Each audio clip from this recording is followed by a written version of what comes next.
आज उपकूल ओडिशार विभिन्न स्थान में कालबैशाखी वर्षार संभावना एने 9टी जिला को घड़घड़ी सह वर्षा नहीं अलर्ट। तेबे आसंतु देखिबा केउ सब जिला को वर्षा सहित घड़घड़ी हेबो।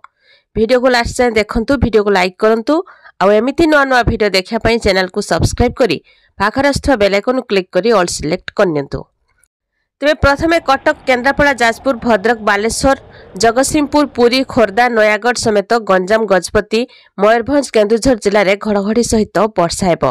केतेक स्थान में 40 ରୁ 50 किमी बेगर पवन बहिबो बोली पाणीपाग विभाग पूर्वानुमान करिछि। आसंता काली जाए उपकूल और दक्षिण ओडिशा रे कालबैशाखी वर्षार संभावना अछि। राज्य विभिन्न अंचल में कालबैशाखी प्रभाव में वर्षा पवन होछि, फल राज्यर विभिन्न अंचल में तापमात्रा पूर्व अपेक्षा ह्रास पाई। सर्वाधिक तापमात्रा एथिजोगु 40 डिग्री सेल्सियस तलकू खसी। तेज बिजुली घड़घड़ी सांगकू झड़ वर्षा लगी रहिबो। आसंता 4 दिन पर्यंत विभिन्न अंचल में वर्षा सह पवन बहिबा संभावना अछि। तेबे आसंता 24 घंटा मध्य बालेश्वर, भद्रक, जाजपुर, केन्द्रापड़ा, कटक, जगतसिंहपुर, पुरी, खोर्धा, नयागढ़, गंजाम, गजपति, मयूरभंज एवं केन्दुझर जिले में किछि अंचल में वज्रपात सह झड़ वर्षार संभावना रही।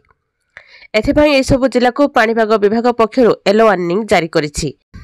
तो यह थिला कालबैशाखी नहीं गोटे सतर्क सूचना। आपण मानक जिला को वर्षा होछि कि नहीं कमेंट रे जणैबे। आ वीडियो टी केउ जिल्ला रो देखुछंती कमेंट माध्यम रे जणैबे।